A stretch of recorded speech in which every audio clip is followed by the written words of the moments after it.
Hey there, awesome viewers. Welcome back to Manhwa Empire Recap. Before we dive into today's recap, we want to hear from you. Drop your favorite genre of manhwa or manga in the comments below, and let us know where you're watching from.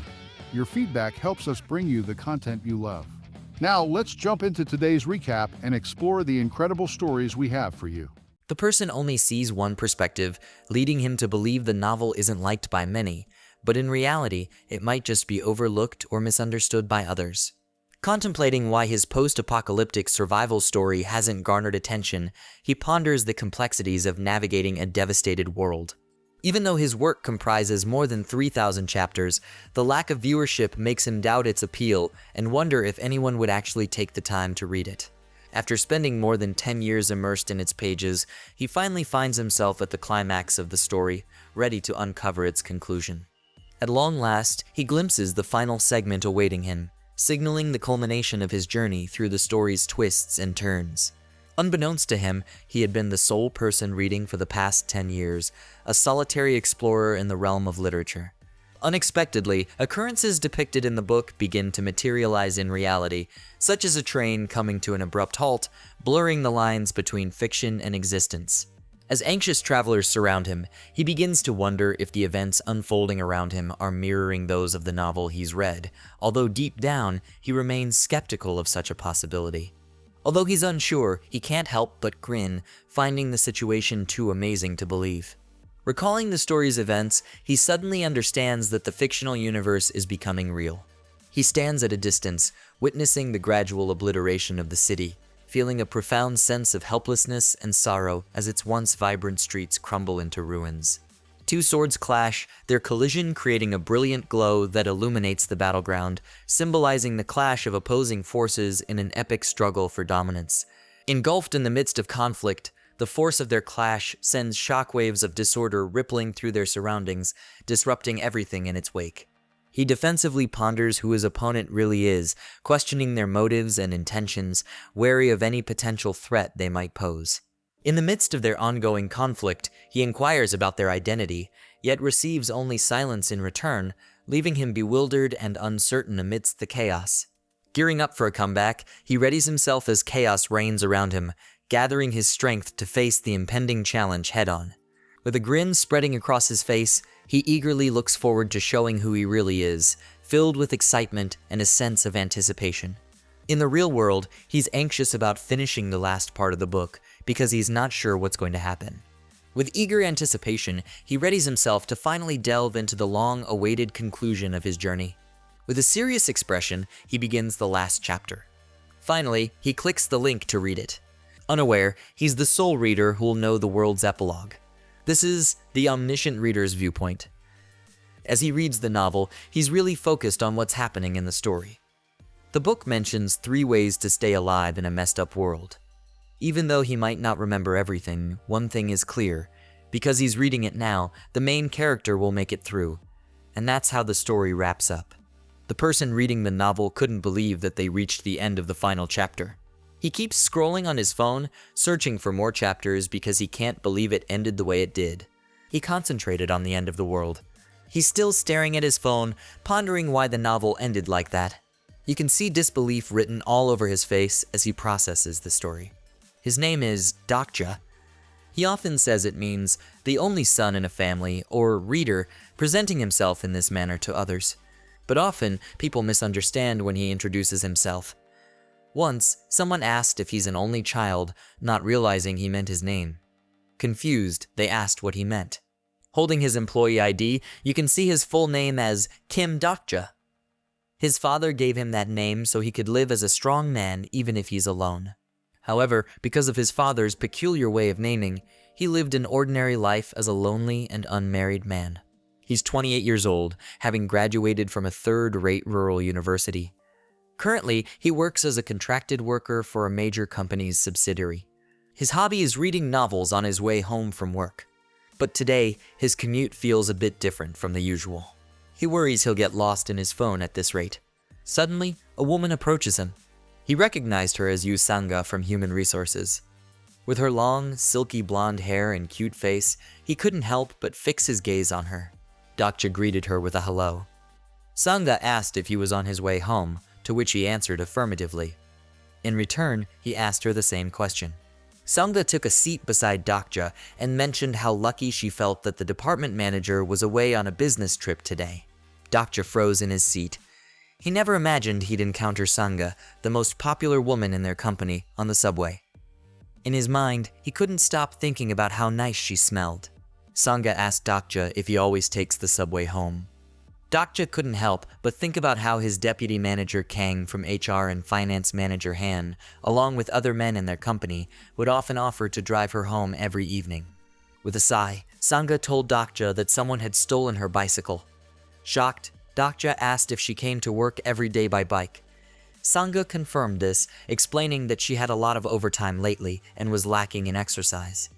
Additionally, there were some bothersome affairs, so it seemed like a good idea for her to bike to work. Sangha smiled happily as she talked to Dokja. Looking at Sangha up close, Dokja began to grasp how men felt when they were captivated by someone, but he decided it wasn't his concern. Sangha lived a completely different life from him. Then, Sangha said a Spanish word Dokja didn't know. She explained it meant, "Can you lend me some money?" Dokja was surprised she was even studying on her way home. He thought to himself that they really did live different lives. Dokja said Sangha did a good job because she worked hard. Then, Sangha leaned toward him and asked what book he was reading. Dokja quickly moved his phone out of Sangha's reach, surprising her with his sudden action. In the end, Dokja showed Sangha the screen of his phone. She asked if he was reading a novel, and Dokja confirmed, jokingly saying it's like studying Korean. Sangha looked really happy and excited as she talked about reading novels. She mentioned she's been enjoying books by Murakami Haruki and Raymond Carver. Curious, she asked Dokja who his favorite author was. However, Dokja replied that even if he told her, she wouldn't recognize the name. Secretly though, he didn't want to admit to Sangha that he was actually reading The World After the Fall by Sing Xiong. Thinking deeply, Dokja reassured himself that his favorite thing to do is read online stories while traveling home from work. However, he always feels a little awkward sharing this with others. What made today different from his usual evenings is that the fantasy novel he's been reading for over 10 years, called 3 Ways to Survive in a Ruined World, or simply Ways of Survival, finally concluded today. You might wonder why Dokja cares so much about how the novel ends, but it's really important to him. He's been reading it since he was in middle school. Looking back, even when Dokja was getting bullied at school, he still found comfort in reading it. Even when Dokja didn't do well on his entrance exams and ended up at a not-so-great university in the countryside, the novel stayed with him. When he picked the wrong number, he ended up being sent to the dangerous front lines of the military. Even though Dokja managed to land a job at a big company's branch as a temporary worker, he's still engrossed in reading this novel. Now that the story has ended, Dokja feels empty, but also satisfied to see how it all concluded. Today is the day the final part of Ways of Survival is coming out. He believed that the fantasy book, which had a whopping 3,149 chapters, was the one Dokja had been reading for more than 10 years, ever since he was a teenager until he became an adult. The writer spent more than 10 years writing more than 3,000 parts of a story. But each part of the story was only looked at by one person on average. Dokja, while staring at her phone, thought about this. She noticed that the first part of the story had around 1,200 views, but the later parts had fewer. Despite the low views, Dokja felt like the story was made just for her. Dokja always wants to give money to the writer of this story because he believes someone who lives alone and doesn't earn much money might not be able to do what they love freely. Instead, he left a heartfelt comment for the author. When Dokja tried to share this story on a recommendation board, he faced insults from other readers. Even though it's a good story, those people don't want to take the time to read it patiently. Sangha noticed Dokja's situation and called out to him. Dokja glanced at Sangha, and their eyes met. Feeling a bit uncomfortable, Dokja brought up the fact that it had been a year since they both started working at the company. Dokja remarked on how quickly time had passed. Sangha agreed with what Dokja said. They both admitted they didn't know much back then. Dokja mentioned that he remembered it vividly, as if it happened just yesterday, but now the contract is almost finished. While Dokja laughed, Sangha looked at him with surprise and didn't take her eyes off him. Dokja remembered that Sangha got a promotion at work for her hard work. He said sorry for being late to congratulate her and joked that he should learn more languages. Sanga interrupted, saying it's not true, and there's still a performance review ahead. Dakja doesn't like to say it, but he thinks Sanga is amazing. If life were a story, Sanga would be the main character. She's clear to him. While Dakja isn't trying hard, Sanga is putting in a lot of effort. He reads novels while she studies. Dakja thinks it's clear that Sanga will get a permanent job while he'll lose his contract. Sanga asked for his attention. Dakja asked what it was. Sanga said she could show him the app she uses if he didn't mind. Dakja was surprised and looked directly at Sanga.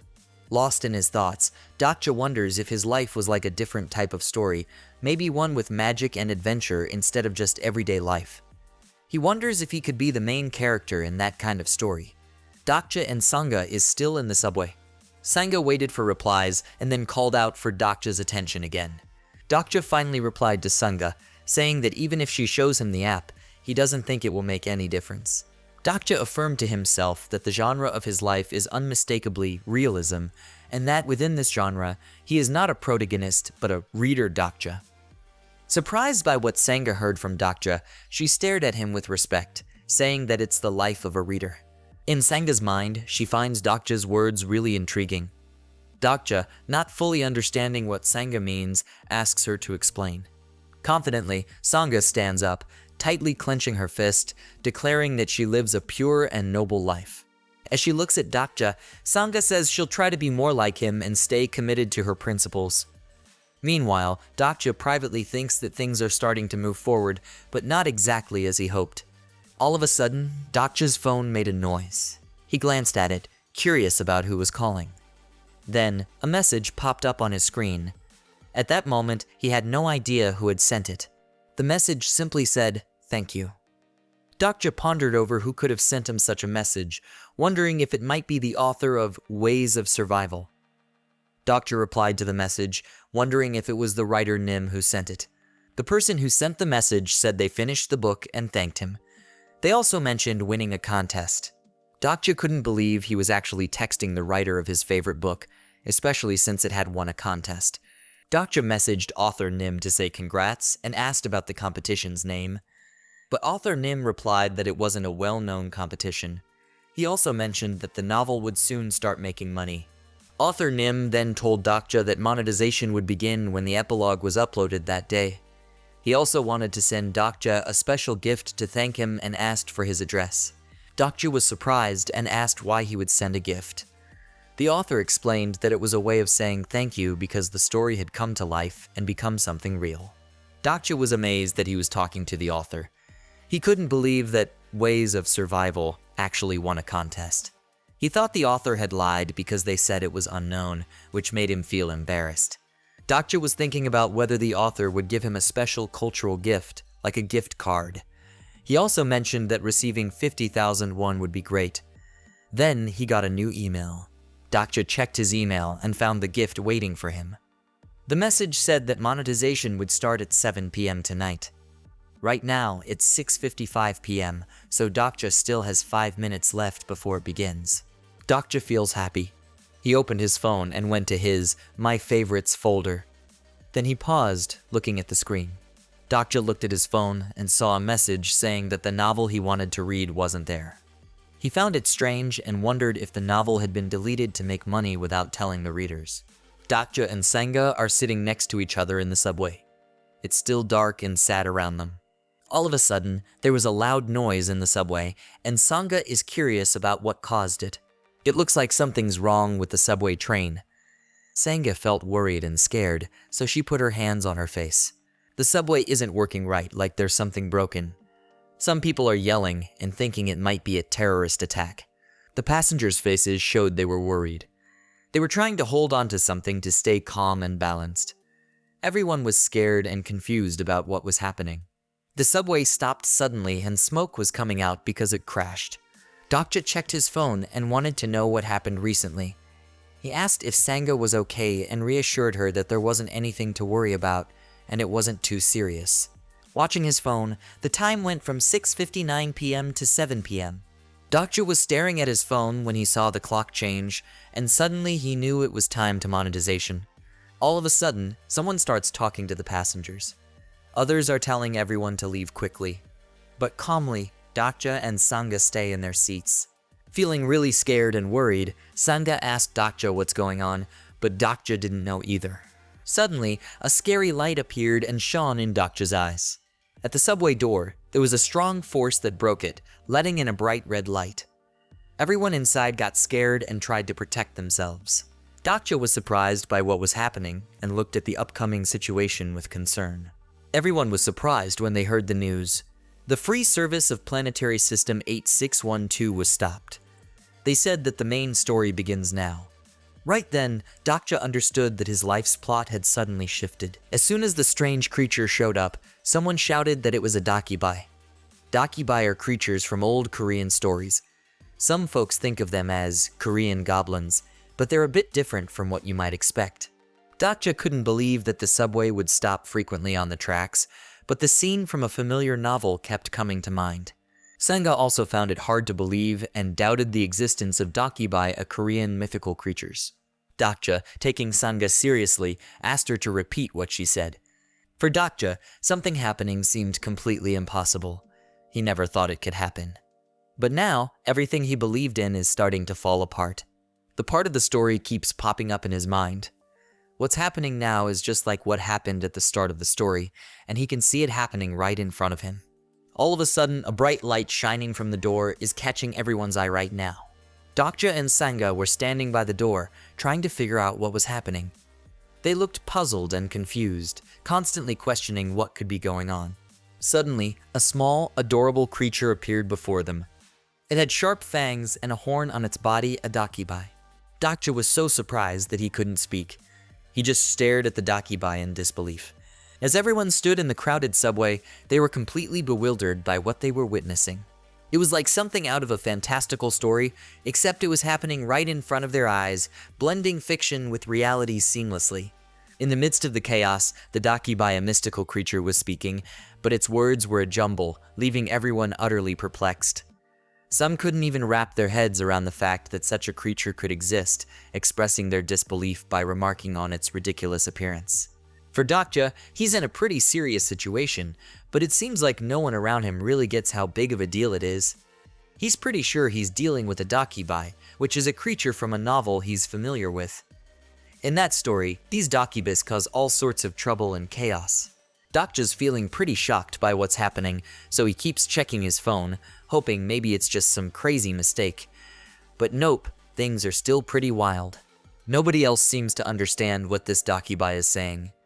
Sanga even suggests it might be speaking Spanish. It's like they're all in different worlds, trying to figure out what's going on. In the midst of the chaos, Dakja couldn't resist cracking a joke. He turned to Sanga with a mischievous grin and asked if she knew what the strange creature was. With a chuckle, he suggested she inquire if it could spare some cash. Meanwhile, the dakibai continued its relentless attempts to communicate with everyone aboard, repeatedly checking if they could hear it clearly amidst the confusion. One curious passenger, still grappling with the surreal sight before him, mustered the courage to address the creature. Half in disbelief, he jokingly asked if it was shooting a movie, admitting he had an audition to rush to. The mystical creature, the dakibai, warned him that holding an audition at night wasn't a good idea. He explained that people weren't alert and wouldn't investigate properly. He suggested starting the event at 7 p.m. when most people would be ready to participate. This suggestion puzzled the passengers. The dakibai tried to keep everyone calm and asked them to take their seats because he had important information to share. But the passengers disagreed, as they just wanted the train to keep moving. The passenger is really stubborn and won't work with others, and they want to get paid for the trouble they're causing. Meanwhile, a kid asked her mother what the anime it was pointing at the dakibai. Even though the passenger keeps on complaining, Doctor realizes that this situation is probably happening because of a book he's read that's now being turned into a monetization. Suddenly, he realizes he needs to stop the passenger, but he doesn't know how. Doctor tells Sanga not to move, which confuses Sanga. Sanga looked at Dakja with trust and was eager to do what he said. Meanwhile, the dakibai got annoyed and complained that everyone was too loud. He reminded them again about how they could make money. The adorable dakibai was really upset by all the noise and because nobody was listening to its instructions. Suddenly, it transformed into a frightening creature with huge red eyes, scaring everyone into silence. Blood suddenly flowed out from the head of one of the passengers, which startled the other passengers. Amidst the mess of blood scattered everywhere, the passenger felt an intense rush of pain coursing through their body. The other passengers were simply terrified by what had just happened. The person in the car died suddenly, which shocked everyone who saw it happen. The cheerful Dakibai, with a big smile on its face, warns everyone that this isn't a movie scene, catching everyone's attention. The Dakibai also emphasized that it's not just a dream. The Dakibai continues to attack the loud passengers, making them feel a sudden rush of blood to their heads. He strongly argued that what's happening now isn't new. You could see his anger clearly in his red eyes. The Dakibai warned them that the world they thought was real wasn't actually real at all. It urged everyone to grasp the seriousness of its message. Dakja felt like what was happening was real, but a small part of him still had doubts and couldn't fully accept the situation. The subway suddenly went very quiet, and then chaos erupted as blood broke out everywhere. The Dakibai spoke once more, inquiring if everyone had been enjoying a nice and peaceful life up to now. With a hearty laugh, the Dakibai exclaimed that humans are lucky. They come into this world without having to pay anything to simply breathe, eat, use the bathroom, and have babies whenever they want. According to the Dakibai, it's like living in a fantastic world where everything is just handed to them. With a wicked grin, he remarked that the days we once cherished are now lost because nothing stays free forever in this world. The passengers' faces clearly show they are very scared, shocked, and can't believe what's happening. One of the passengers stepped up and approached the Dakibai, offering to give him some money. He waited eagerly for the creature to respond. He couldn't help but feel a mix of curiosity and anticipation as he patiently awaited the creature's reply. Dakju and Sangha figured out that the man they saw was their manager Han from the finance department. For Dakja, Han is known as the company's worst parachute, which means he's someone who gets a high position in the company by using his personal connections instead of merit. Manager Han remained steadfast in front of the Dakibai, a mythical creature from Korean folklore. He firmly presented his business card and inquired about the amount of money the Dakibai desired. Furthermore, he expressed his willingness to double the amount if necessary. The Dakibai asked the man if he would get regular money. Manager Han said he would give it to him if he allowed him to leave. The Dakibai said money is like plant fibers that people decided to use. When Manager Han looked happy, it seemed like he believed money could buy anything. In just a few moments, the money Manager Han offered disappeared suddenly, as if by magic. The Dakibai made it clear to everyone that it had no value, proving that it was worthless. The Dakibai said that the paper only matters within the rules of time and space. It's like a tiny dot in the big universe, so it's not important on a large scale. Then he warned that if anyone behaves similarly in the future, he'll take serious action.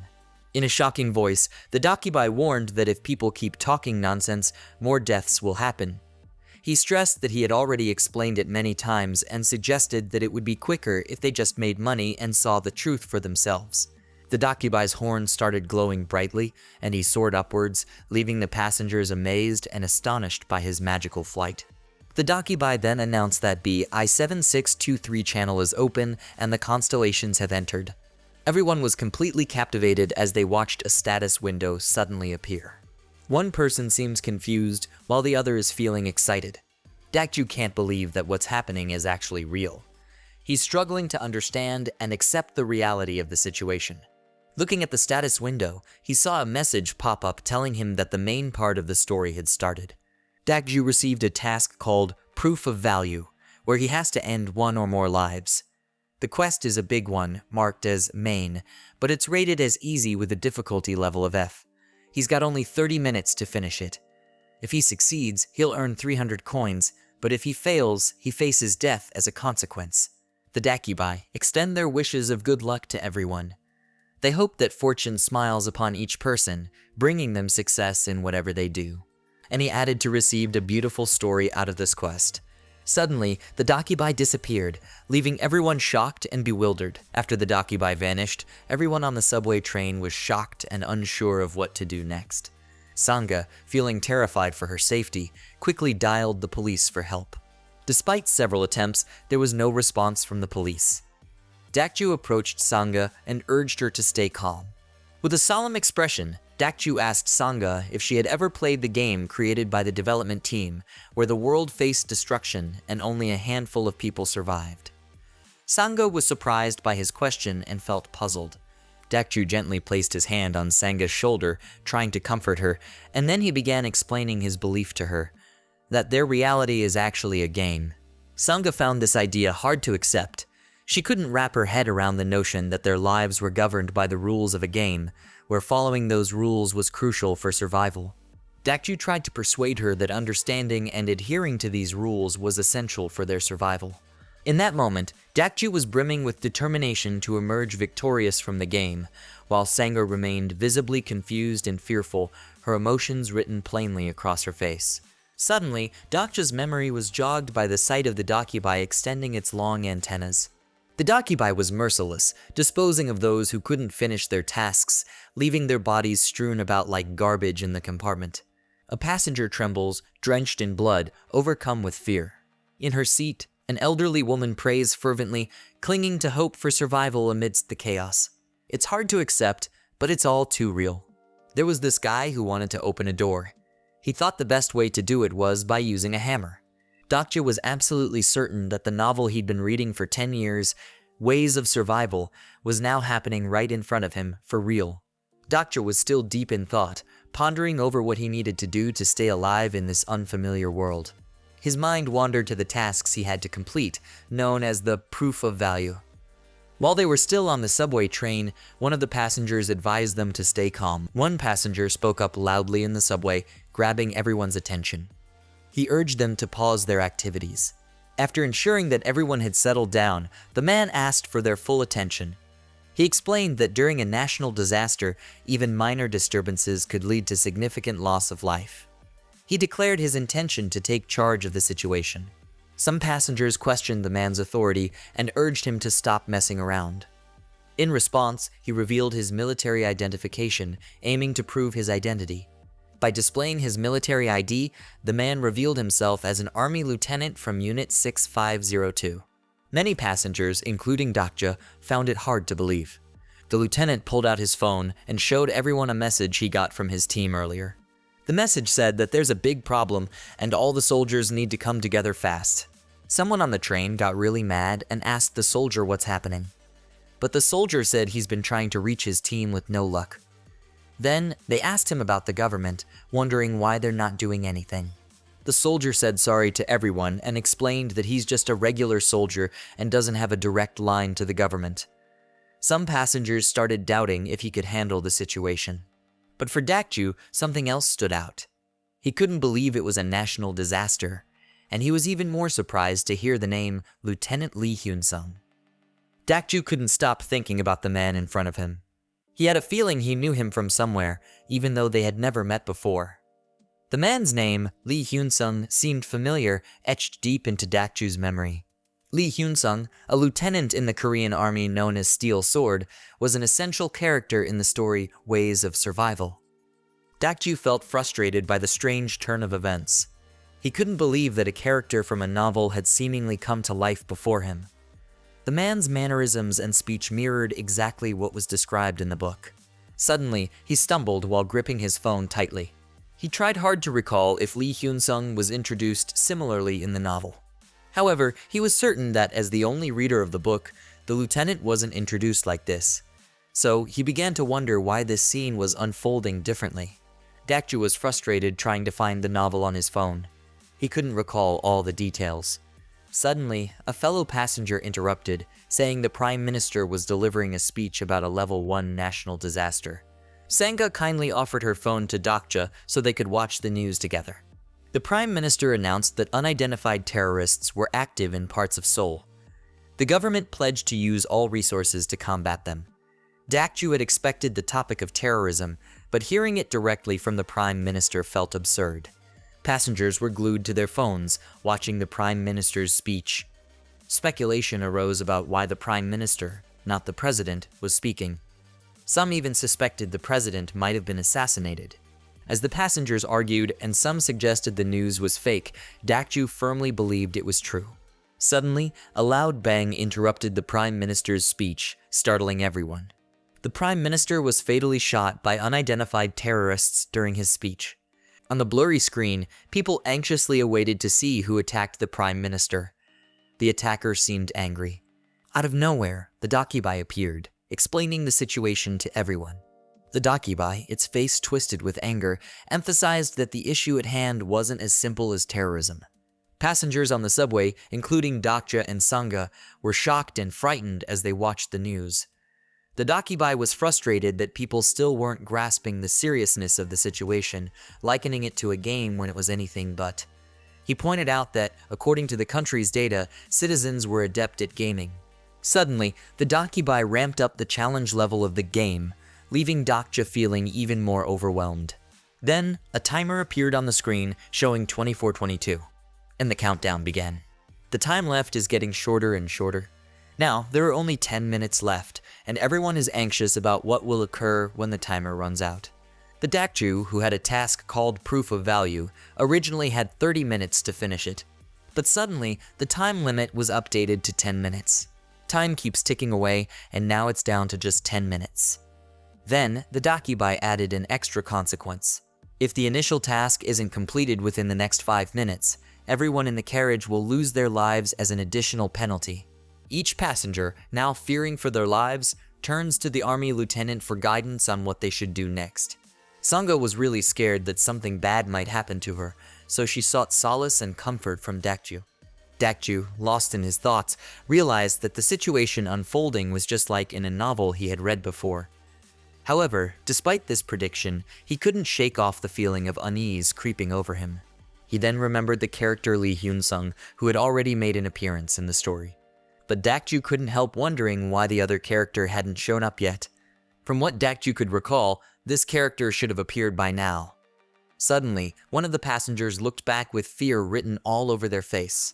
The door at the back of the subway, which leads to another part of the train, is a complete mess. One of the passengers has decided to block it off, refusing to let anyone through. As one passenger reaches out to touch the door, it suddenly releases a powerful surge of electricity and glows a vivid yellow. The passenger is startled by what they see happening right in front of them. Suddenly, something transparent materializes in front of the door, leaving everyone stunned. A notice was given that nobody could enter the carriage until everything was done.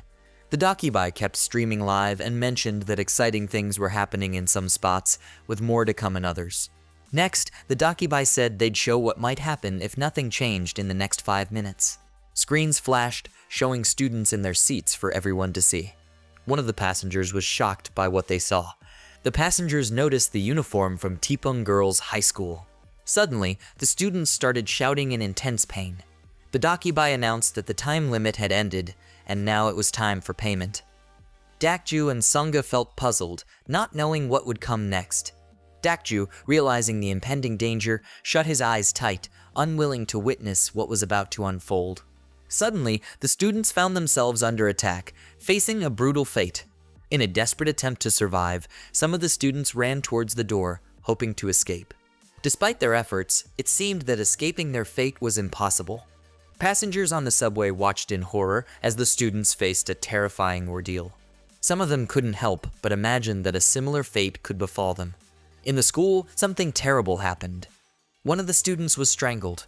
It means someone wrapped something around their neck so tightly that they couldn't breathe. The person doing the strangling is actually one of the students. This ensures the passing of another student. The student decided to finish the tasks she began and continued working on them. The audience watched the stream. They were surprised by a sudden loud crash. Eventually, the student met their end. An announcement was made declaring that Lee Ji-hai from Year 2 Class B at Tipung Girls High survived on Channel Bay 23515. Lee Ji-hai stood there, trying to understand what was going on and reflecting on what she had done to stay alive. The Dakibai appeared to be enjoying the situation. Dakju couldn't contain his anger. It was evident on his face. One of the passengers stepped forward, moving closer to the girl. He was walking towards the girl with a determined stride. Sangha caught Dakja's attention by firmly grabbing onto his shirt, a sudden and gripping gesture that demanded his focus. Despite clutching his phone anxiously, Dakja was left waiting for an impending situation to unravel. Sangha stood by his side, equally gripped by fear as they anticipated the unknown. Dokja's uneasiness lingered, creating a strange and unsettling atmosphere. His mind was filled with questions about why the other character had not yet appeared in the unfolding events. In an attempt to piece together the novel's timeline, Dokja retrieved his phone once more, determined to recall the events both within and beyond his knowledge. However, there were aspects of the plot that seemed unfamiliar, leaving him puzzled about the ongoing developments. Faced with the challenging circumstances, Dokja believed that revisiting the ways of survival could be the key to understanding and breaking through the current situation. Yet, as he attempted to access the novel on his phone, disappointment struck. The text remained unavailable. Compounded by the novel's lack of popularity, there were no illicit copies circulating online, leaving Dokja without the crucial information he sought. Dokja's focus was suddenly seized by something intriguing. Intrigued, he decided to investigate further and discovered an additional file that had been downloaded. Without hesitation, he opened the file to see its contents. To his astonishment, the information contained within the file left Dokja in disbelief. Filled with eager anticipation, he attempted to access and comprehend the unexpected revelation. Upon confirming the file's name, he realized it was none other than The Ways of Survival, a novel he had previously read. The fact that Dokja possessed a copy of the novel was beyond his comprehension, and he found it difficult to accept. In an attempt to confirm the reality of the situation, he rubbed his eyes and double-checked, ensuring that he wasn't merely caught in a dream. Eventually, he acknowledged the authenticity of his discovery, accepting that he indeed held a tangible copy of the novel in his possession. Now, Dokja is faced with a decision whether or not to save the file containing crucial information. Dokja finds it hard to believe that the author has generously sent him a copy of the novel as a gift. A fleeting concern about potential illegal distribution crosses his mind, but he quickly dismisses it, reasoning that the author must have authorized the copy. Suddenly, the screen flashes once again, revealing that all survivors in different ways of survival possess unique attributes and exclusive skills. This adds a layer of complexity, making it feel like a game. Being familiar with this concept from the novel, Dokja recognizes the similarities to a game setup. He begins to ponder the attribute window and its significance. Curiosity piqued, Dokja contemplates the attribute window and realizes the importance of understanding the characteristics and skills associated with it. Driven by the desire to explore further, Dokja decides to open his attribute window. To his surprise, a notification pops up, indicating that he is currently unable to activate his attribute window. As he focused his gaze on it, a sense of disbelief overwhelmed him, for such an occurrence had never transpired before. Dokja realized the importance of being able to inspect his attribute window, a feature revealing his various skills and attributes. Without access to this information, he would remain unaware to the unique qualities that set him apart. Dokja persistently delved into the novel, exploring potential methods to access his attribute window. The novel became a guide for him, a pathway leading to the understanding of his own capabilities. With anticipation, he opened the novel file, immersing himself in its contents. To his surprise, a notification promptly appeared, indicating a boost in his reading speed courtesy of an exclusive attribute. The astonishing revelation left Dokja in a state of disbelief. In a mere minute of reading, his distinctive attribute manifested, making his capabilities evident and tangible. Expressing gratitude for the newfound skill, Dokja marveled at the efficiency it provided, allowing him to uncover the information he sought within the novel's pages. Dokja focused his attention on the compartment number mentioned in one of the events described in the novel. Curious and wanting to clarify, Dokja lifted his head to double-check the compartment number corresponding to his location. To his surprise, it was 3807, which differed from the compartment number mentioned in the novel, which was 3707. This discrepancy heightened Dokja's sense of unease and confusion. However, as the situation unfolds, the resolution of this unsettling feeling gradually becomes clear to Dokja. He considered the situation comprehensively, realizing that the reason the progress deviates slightly from his understanding is because he occupies the compartment adjacent to the one where the novel's protagonist is currently situated. Contemplating this, he ponders the potential outcomes if his theory holds true. What fate awaits the individuals aboard compartment 3807 in the novel? Inquisitive, Sangha turns to Dokja, expressing concern about whether they can prevent the harm befalling the people within their compartment. Dokja looked at Sangha, understanding that the time to help had gone by. In his mind, the unfolding events had become inevitable, resulting in a bleak outcome where only 2 people made it through. Within compartment 3807, a scene unfolded where a man fiercely clutched the garments of another passenger. Persistently holding onto the clothing, the assertive man issued a stern warning to the other passenger, urging him to remain silent. Meanwhile, the distressed victim desperately sought help, pleading for salvation from the impending danger. Out of nowhere, a man with fiery red eyes attacked another passenger in a fit of anger. Following the assault, he sternly cautioned the targeted passenger to remain silent, threatening another attack if they dared to speak up. Dakja's unwavering gaze remained fixed on Sangha, with thoughts swirling in his mind, convinced that he had identified the 2 survivors and predicted Sangha's inevitable demise. While engrossed in the concluding section of the novel, Dakja affirmed to himself the grim revelation that only 2 individuals would survive, and everyone, including himself, would meet their end. Suddenly, a man intervened to halt the impending assault on another passenger. This intervening figure, still firmly grasping the attacker's hands, endeavored to prevent a young man from harming an elderly lady.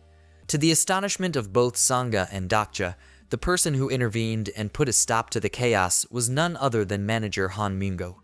The young man attempting to harm another passenger was surprised when his actions were halted. Subsequently, he turned to Manager Han, questioning if he also desired death, and asserted that Manager Han failed to comprehend the gravity of the situation. Manager Han was taken aback by the disrespectful response from the young man. The young man then gestured towards a screen, emphasizing that taking lives is necessary for their survival.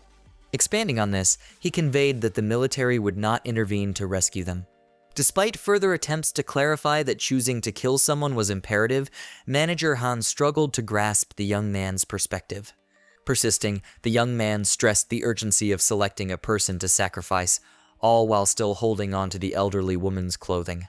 In response, Manager Han acknowledged the young man's thoughts, but firmly declared that resorting to killing fellow citizens for survival was a behavior fit only for beasts.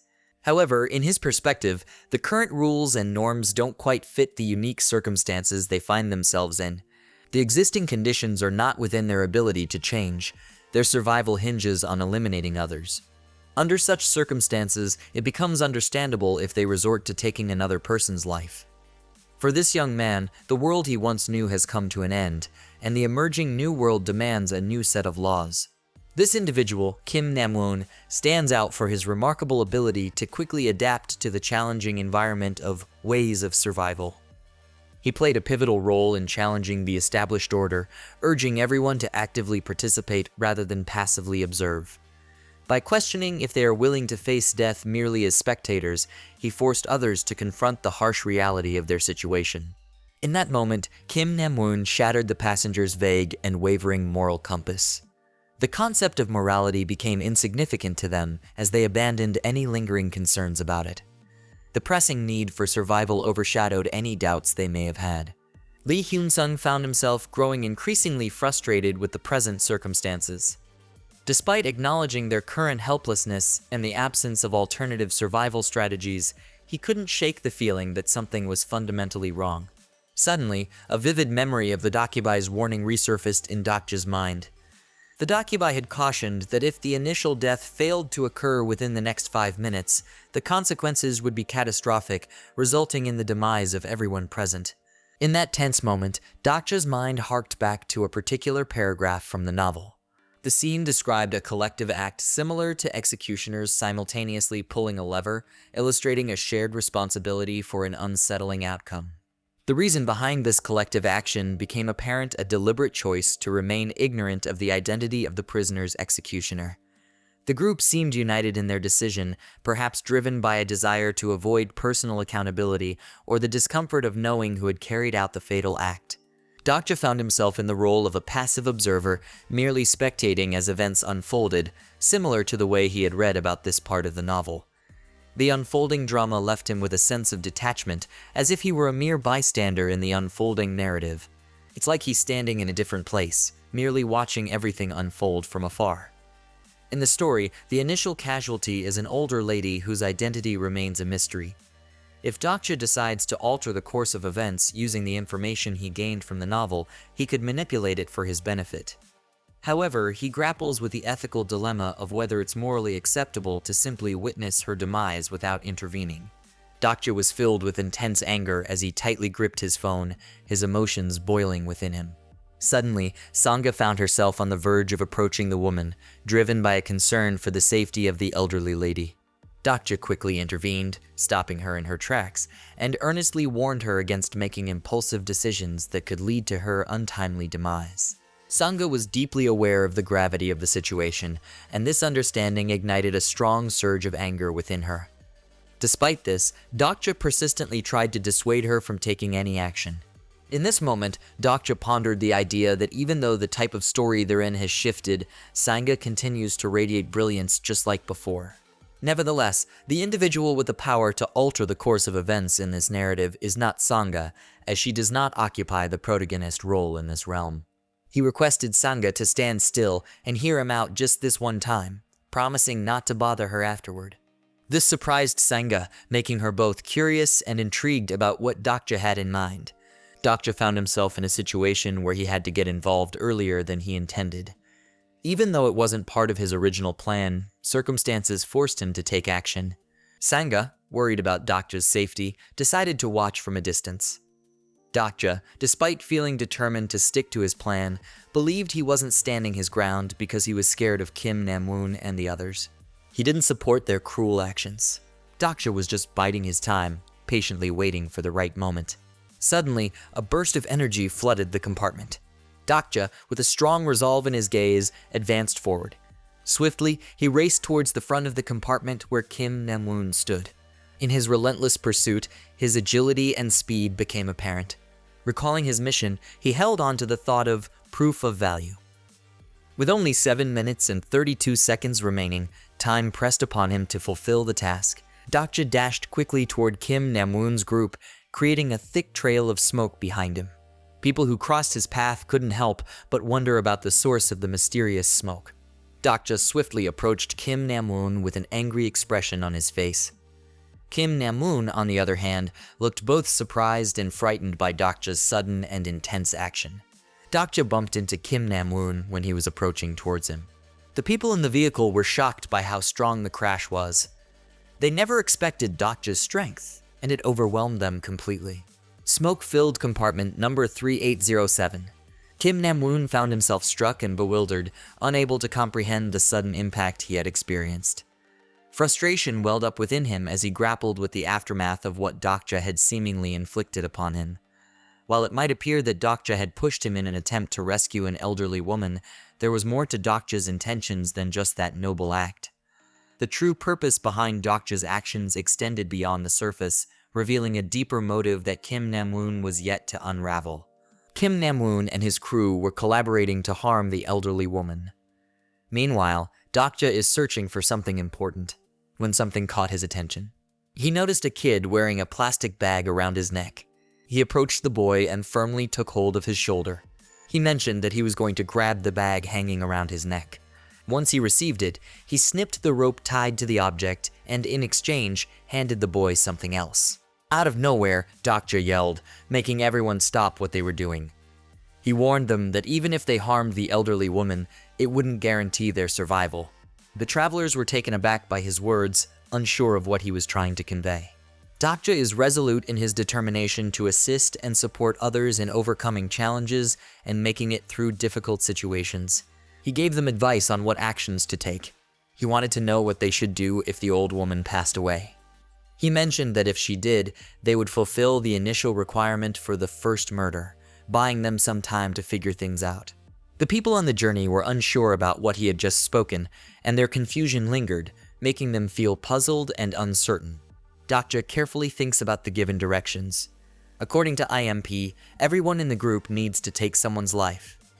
Now, Dokja is trying to figure out who comes next in line to be targeted after the old lady. Kim Namwoon couldn't help but laugh in response to Dokja's question.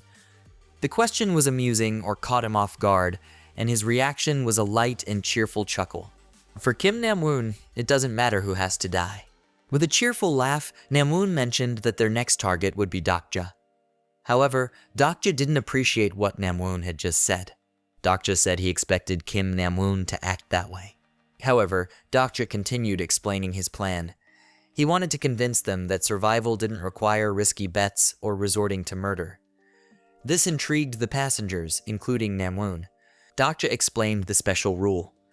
In this situation, you don't have to kill a person to successfully complete the scenario. To take the lives of living beings by demonstrating it with an insect. Dokja is really focused on preventing a big fight and wants to show people ways they can stay safe. Some people were surprised because they couldn't believe he was actually discussing insects to take life. They just don't get that squashing one bug can get the job done. At that moment, the intense focus on the old lady now turned towards Dokja, and the other passengers started paying attention to him. Dokja is feeling confused because the people around him are moving closer, trying to touch the bugs, and he doesn't know how to handle the situation. However, in this tricky situation, he feels happy, with a joyful heartbeat and a big smile. He thought about whether that's really the kind of person he is. Then he crushed the bug by squeezing it in his hand. Toss everything else into the air, making the people on board confused and eager as they try to grab what's flying around. The status window displayed that the first murder goal had been accomplished. Due to finishing the task, he got a bonus of 100 coins. As the other passengers are still searching for the bugs he tossed. So, Dokja searched for the time left. The time left is only 3 minutes and 12 seconds. Suddenly, Kim Namwoon questioned why he tossed the bugs. Kim Namwoon, with curiosity lingering in his mind, thought that Dokja could just hand the insects over to the passengers. However, Dokja told him that there were only 3 bugs left in the box, surprising Kim Namwoon. All of a sudden, Kim Namwoon burst into laughter, realizing that Dokja freed the insects because it's not enough for everyone. Dokja confirmed this with a nod. Kim Namwoon advised Dokja not to do anything foolish. This made Dokja curious about why Namwoon said that. He wanted Dokja to be truthful because it didn't make sense for anyone to do something like that for that reason. He thought Dokja just wanted to watch. Dokja was curious about Kim Namwoon's personality. He seemed mean, not caring much, and someone who could find enjoyment in situations like the current one. So, Dokja decided to use his special ability, character identification. Then Kim Namwoon's character information showed up. In the book, Ruined World Survival, lots of cool but troubled teens struggled with a scary world around them and felt really sad. But not Kim Namwoon. He wasn't just a regular moody teen, they called him a delusional demon. Unlike others, he actually wanted the world to end, so when it did, he got used to it super fast. Then Namwoon asked Dokja to team up, hoping Dokja would say yes. Then the status window of Dokja informed him that his understanding of the character Kim Namwoon had increased. And right now, he is making an offer to Dokja. Suddenly, the screen flashes, reminding everyone about their upcoming task. They only have 2 minutes and 59 seconds left to finish it. Dokja told Namwoon he wanted to be by himself and said no to joining forces. Namwoon was completely surprised by what happened, and Dokja was very sure about the choice he had made. Namwoon felt sorry for Dokja's choice. However, for Dokja, joining forces with Kim Namwoon meant he'd be safe right away. Yet, if he couldn't understand the novel, his decision might change. Dokja believed he was the reader who knows everything about Kim Namwoon, his past, present, and future, and seeing him in person. Suddenly, Namwoon tapped Dokja's shoulder and asked him to move aside because he was about to carry out his plan with the old lady. With a mischievous grin, Kim Namwoon declared he won't let the bug he caught get away. This refers to the elderly woman who's now lying down because she's feeling weak. Yet, Dokja grabbed Kim Namwoon's hands, preventing him from carrying out his idea. Kim Namwoon was really surprised and couldn't believe that Dokja is stopping him. He looked back at Dokja and asked what he was up to, wondering if he was trying to be a hero. Dokja smiled at him, and he recalled how angry Namwoon got while reading The Ways of Survival. Kim Namwoon told Dokja that he really doesn't like him. Dokja can see from his status window that Kim Namwoon has negative feelings. The status says Kim Namwoon disapproves of Dokja, and his likability has gone down a bit. Kim Namwoon walked up to Dokja. He looked really mad at him. When he told Dokja to move, he quickly unleashed a strong burst of power and attacked Dokja. But Dokja dodged fast, surprising Kim Namwoon.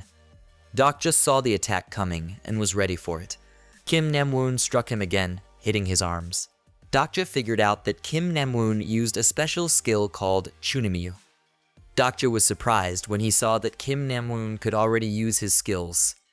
Namwoon could use his blackening skill even at level 1.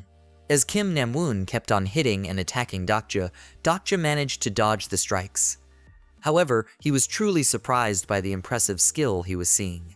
Kim Namwoon was really surprised by his strength. Dokja picked Kim Namwoon as a teammate in the story because he's really good at things, even though he acts a bit crazy sometimes. A status window informed him that his understanding of Kim Namwoon has increased. Dokja had a tough choice. He wasn't sure if he should use his unique ability or not. After, the message popped up and told him he met the requirements for using the first part of the special skill called Omniscient Reader's Viewpoint. This made him wonder what this skill actually does. Still in the subway, the passengers are still looking for the insects. Suddenly, a really loud noise grabbed their focus. Kim Namwoon is really mad and wants to hurt Dokja from far away. Kim Namwoon is super determined to do something bad to Dokja. Dokja is really good at not getting hit. Every time he tries to attack, he quickly moves out of the way to avoid getting hit himself. No matter how much he tries to hit Dokja, he just can't do it. Doko believed he couldn't get hurt because he used his special power called the Omniscient Reader's Viewpoint. He understands where the hits will land. His nimble movements were a testament to his exceptional agility and finely honed reflexes. Despite Kim Namwoon's strength and ability to launch a counterattack, he persists in his actions to dodge. Kim Namwoon focused his attention intently on his face, each movement deliberate and purposeful. As the unexpected projectile hurtled toward him, he instinctively shifted his weight and skillfully leaned back, narrowly evading its trajectory. Right then, he used his second ability. Dokja can understand what he's doing, like he's reading his own thoughts. Kim Namwoon is really mad and upset because he can't seem to hit Dokja. Dokja can only avoid getting hit right now because he's not skilled enough to fight back. So his current strategy is just to stay away from attacks and make time last longer. He told Kim Namwoon that there's just 2 minutes left for him to finish the job. Kim Namwoon felt something strange, which made him aware, and he looked intently at something. Dokja found an old lady on the ground. He didn't want Namwoon to harm her because he believed Namwoon might think it's a good idea to finish the task by hurting the old lady. Quickly, Dokja moved his hand to shield the old lady. He thought, no matter what, he won't let anything bad happen, and he won't let Kim Namwoon move on to the next scenario. Kim Namwoon thought Dokja would keep the old lady safe, so he went to get his knife. But Dokja knows he is targeting his heart. As Kim Namwoon swayed his knife with an intent to kill, Dokja shielded the elderly woman, but got hurt in the back. That cut on his shoulders really hurt a lot. It felt like his skin was on fire. Namwoon got even angrier and more determined to complete his plan. Dokja picked up the elderly woman and took her to a secure place. Quickly, Dokja is running with the old lady, trying to escape from Kim Namwoon. Dokja feels death close. If he doesn't beat Kim Namwoon now, he thinks he'll die. To him, the strong live and the weak don't. He thinks the world is too easy to understand. He remembered the stuff that happened to him before.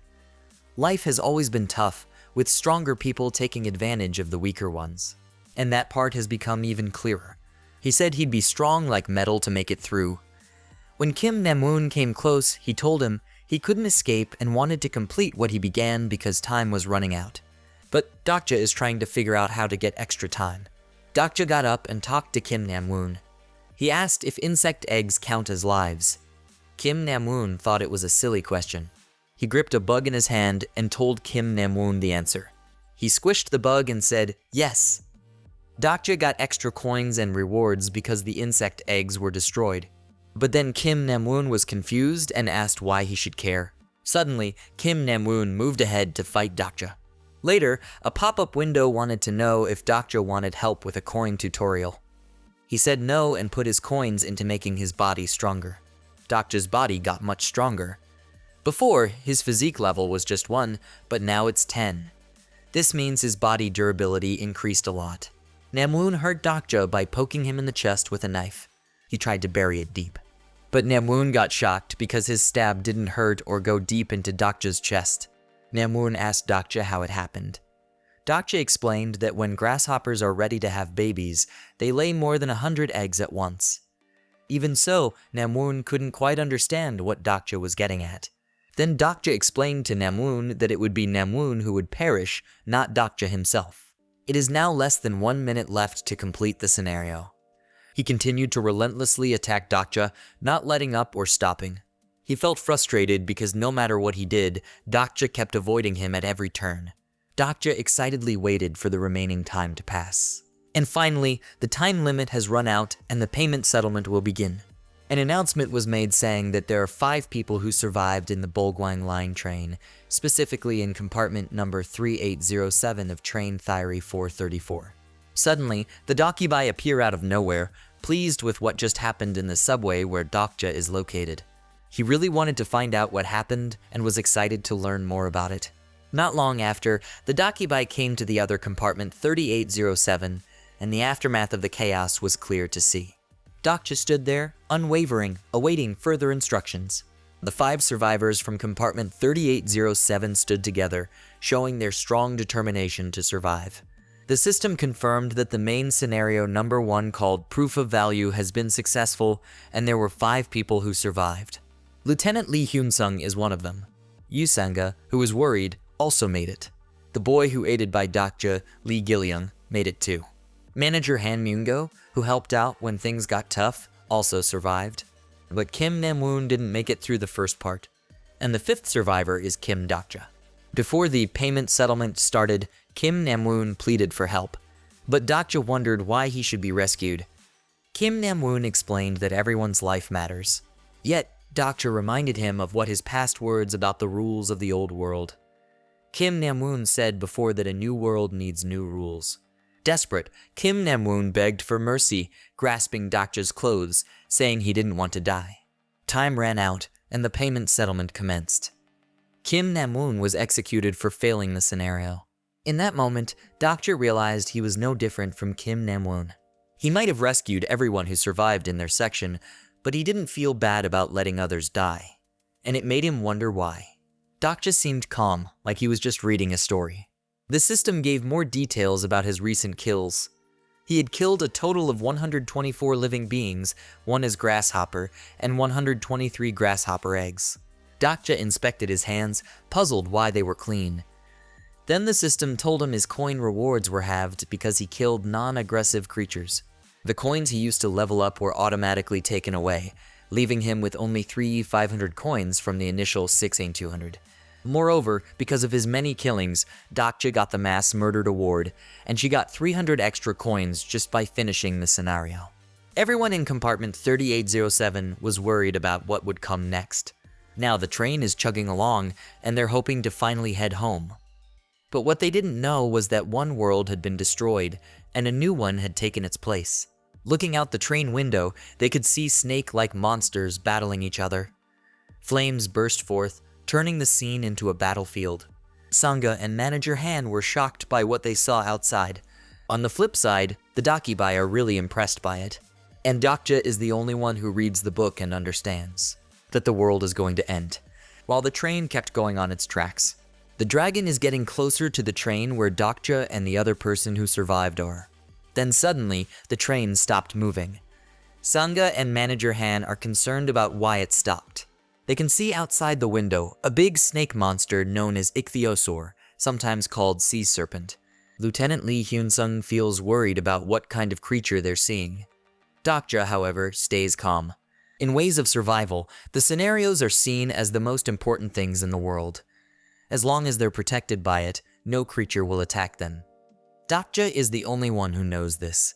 The Dakibai is happily dancing while Dokja counts the stars above it. In the story, the stars above the Dakibai show how many constellations are connected to their channel. These constellations are the ones causing the tragedy, watching humanity from distant nebulas. Dokja keeps staring at the Dakibai while it dances joyfully. Dokja wonders why there are 21 stars, considering the Dakibai is just a beginner. Then he thought more about what would have happened if things went as planned in the original Ways of Survival story. Kim Nam-woon would have likely killed most people in the compartment and survived. However, that didn't happen. Next, the status window told him that because Kim Nam-woon's character died, 2 constellations showed some hostility towards Dokja.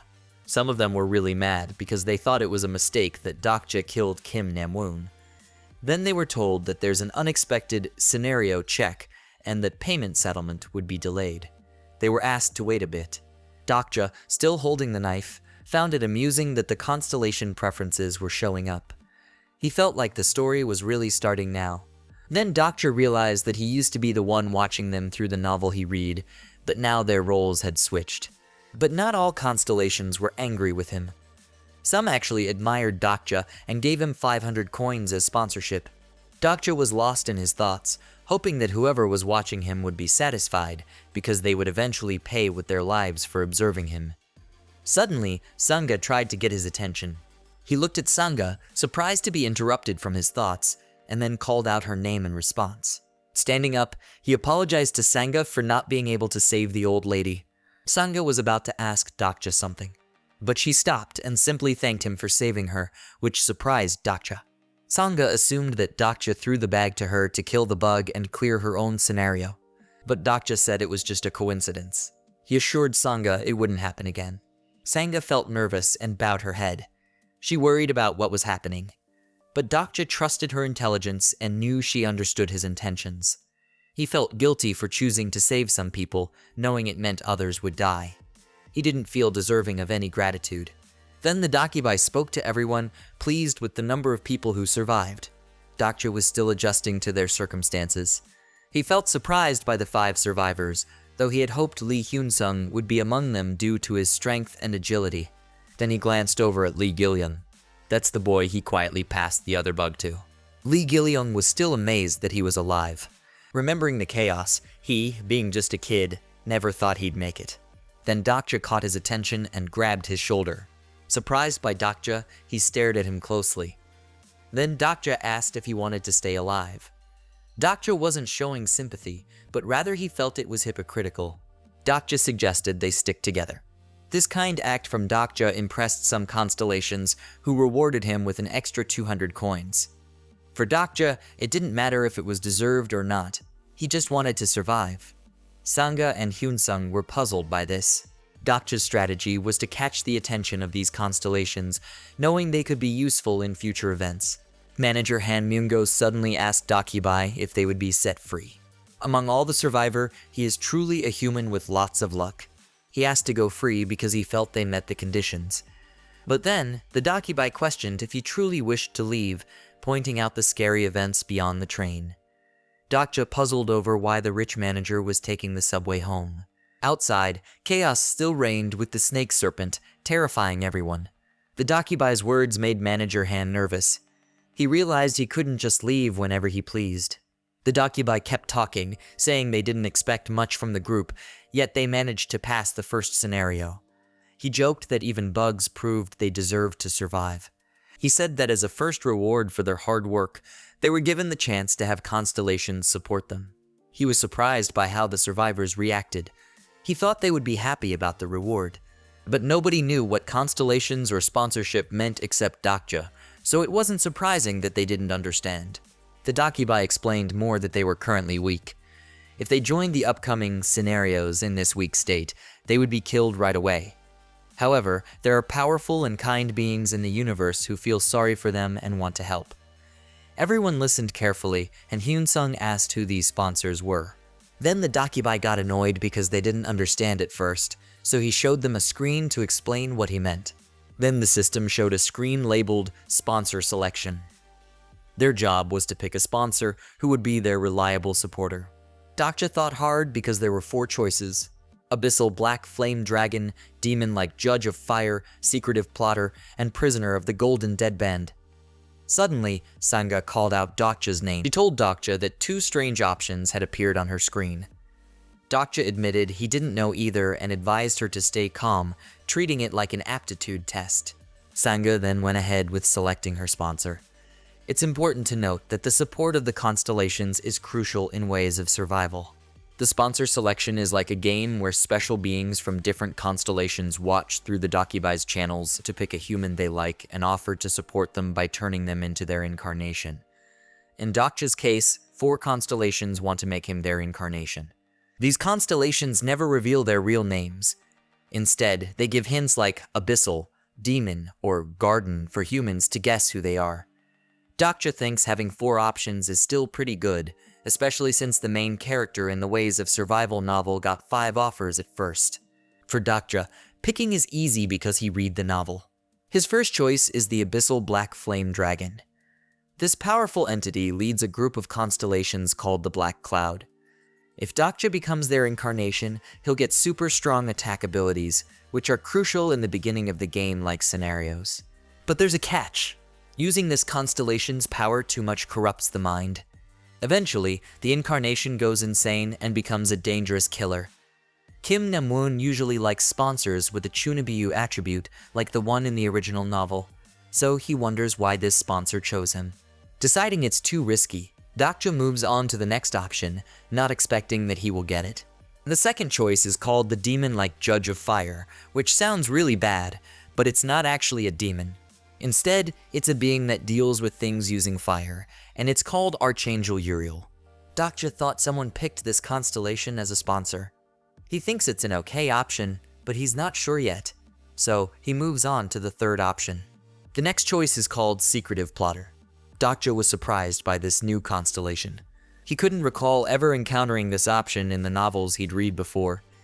He thought it might be a constellation that was only mentioned briefly. However, Dokja was sure it wasn't a strong constellation, so he didn't make a decision about it yet. So, he finally looked at the very last one. He was surprised to get an offer from this constellation so early in the story.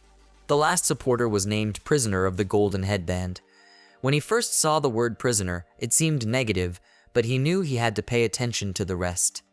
Golden Headband, it's like being in the world's tiniest prison. This constellation survives while enduring the pain of a binding head shackle. Their leader is the Master of Mount Huaguo, the handsome monkey king with the powerful golden gaze fiery eyes. Dokja remembered that one of the characters in the story was sponsored by this.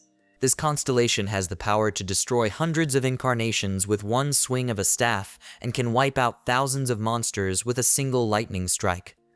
Dokja wondered why such a powerful constellation was interested in him.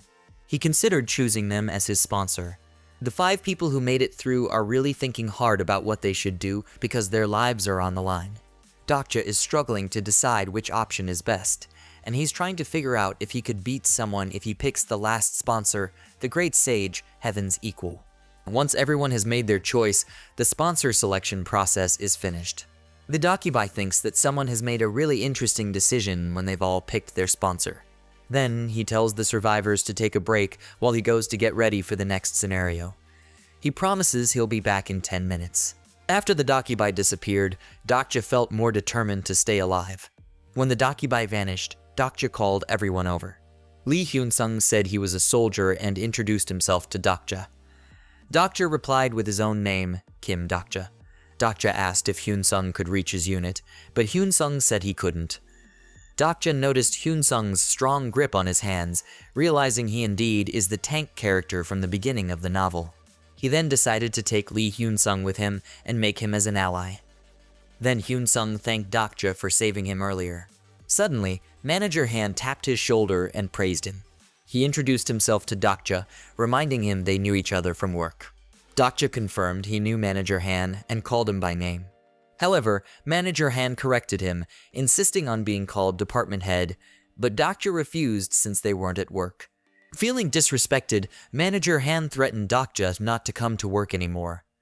Dokja silently wished Manager Han would just be quiet. Manager Han continued ranting angrily about Dokja's behavior. He added that he should have left Kim Namwoon hit Dokja in the head to get his thoughts straight. Amid the chaos outside the subway, Dokja asked Manager Han if the company would still exist despite the world ending. Manager Han stood completely still, shocked by Dokja's revelation. It hit him hard, making him realize the seriousness of their current predicament. Dokja went on to explain that they were stuck in a strange interface, like something out of a video game. It had all these windows showing attributes and skills, which was mind-boggling. He asked if anyone understood what he meant, but Manager Han, Yu Sanga, Lee Gilyung, and Lee Hyun-sung were all at a loss for words. Then Lee Hyun-sung compared their situation to the fantasy books he used to sneakily read while on duty, finding it hard to believe it was real. But Dokja insisted that it was indeed reality. Impressed by Dokja's certainty, Lee Hyun-sung turned to him for guidance on what to do next. Dakja's system pinged, indicating that he had earned Lee Hyun-sung's trust and had a better understanding of his character. Then Dakja said they should leave the subway. This made the four of them worried because there were monsters outside. Manager Han warned Dakja about the danger outside. The other survivors were nervous too and didn't think they should go. But Dakja was fixed on taking Lee Hyun-sung with him, even if he was currently with the others. Suddenly, a loud bang at the door startled them all. They were shocked and scared. Dakja started to wonder if the second scenario had begun, but he pushed the thought away, knowing that Dakibai hadn't returned yet. He believed he was the only survivor from compartment 3707.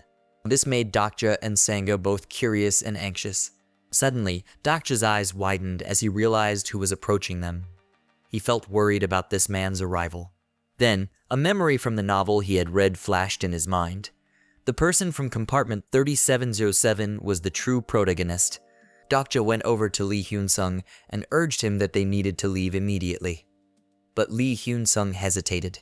Dakja insisted, trying hard to make him understand that if they don't leave before the next scenario, they'll all end up dead.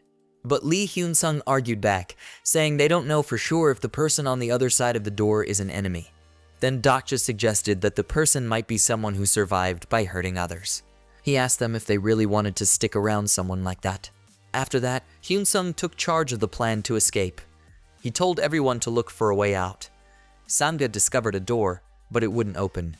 Dakja understood that after the first scenario ended, the barrier disappeared, letting them escape if they could find a working door. Thinking about their situation, Dakja noticed they hadn't tried 3 out of the 8 doors yet. He hoped that one of these doors might still be functional. One of the doors between compartments 3707 and 3807 was on the verge of breaking, causing concern among the remaining 5 survivors. Feeling the pressure, Dakja felt anxious to find a way out, especially because he knew the protagonist was a threat. So Sanga discovered a door that seemed to function, and she beckoned Dakja over to check it out. All 5 of them huddled around the door, pondering how to open it. They attempted to unlock the door, but it was damaged too. However, it was the only one with a slight opening, giving them hope they could still force it open.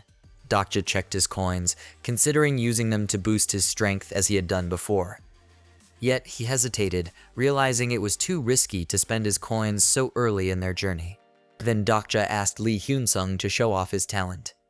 This surprised Lee Hyun-sung, leaving him confused about what Dakja meant. Suddenly, the system activated his special ability called Character List. Lee Hyun-sung's character details appeared, showing his overall abilities to be quite good. In Dakja's mind, he felt thankful that Lee Hyun-sung's support and attributes matched those in the novel. Dakja then explained to him that being a soldier, he must possess a skill that could be handy in their current situation. Lee Hyun-sung confessed to Dakja that he had noticed a skill in his character information before, but he didn't know how to utilize it. Dakja suggested that he simply think about using the skill, but Lee Hyun-sung was hesitant, unsure if it would actually work. Lee Hyun-sung put all his strength into it. He pushed the door with his hands, and it swung open. Everyone cheered and stepped outside. Lee Hyun-sung was amazed it had worked. Then the system told Dakja that Lee Hyun-sung was starting to trust him. Once outside, Kim Dakja urged his group to hurry, warning that the door to compartment 3707 would soon give way.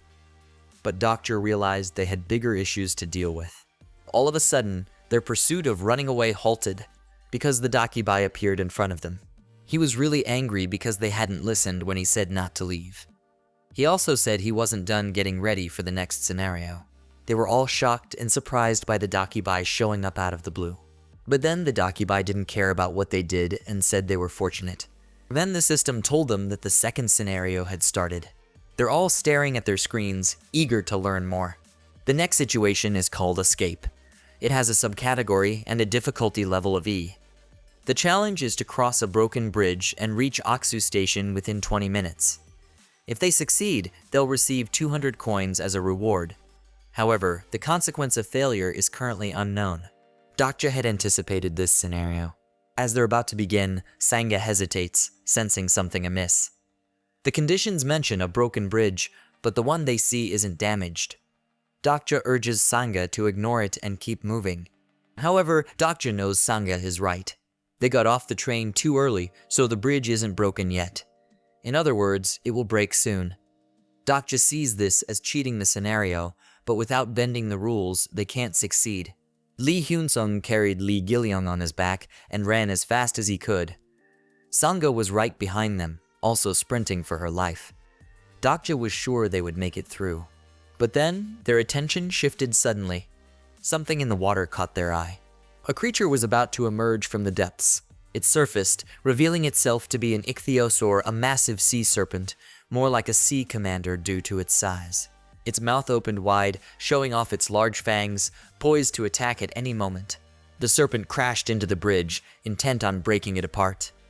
Dokja and his companions ran as fast as they possibly could, desperate to escape its grasp. Dokja thought that the big fishy creatures weren't interested in chasing them, so they must be here just to smash the bridge. They were sprinting for their lives, with only about 200 meters left to get to Aksu Station. Dokja was sure they'd make it across before the bridge gave out. But then this strange creature called Dakibai showed up and said that an easy escape isn't any fun. Dokja was surprised when he spotted the Dakibai in the distance. The Dakibai didn't want them to breeze through the challenge like that. He said he'd make things a bit more interesting. The system told them that the difficulty level of the escape scenario had been bumped up from easy to difficult. They were notified that the evil thoughts are resurfacing and the surrounding ground is being filled with dark mist. Then, the people who had died before from the first scenario came back to life. Sanger realized they were facing zombies. Those people woke up and started chasing Dokja's group. Lee Hyun-sung and Lee Gil-young reached Aksu Station first, worried about their comrades' safety. Kim Dokja, Sanga, and Manager Han were still on the bridge, trying to understand the danger coming toward them. They were surprised and worried as the zombies got closer quickly. Dokja told them to get down. Then, the sea serpent destroyed the bridge. Will Dokja, Sanga, and Manager Han be able to escape and finish the second part of the scenario? Thank you for watching. If you enjoyed the video, give it a thumbs up, leave a comment, and subscribe. And if you'd like to contribute further, you can now buy me a coffee. Every little bit helps in creating more quality content for you. Just click the Buy Me a Coffee link in the description below. And don't forget to hit the notification bell so you never miss a new video.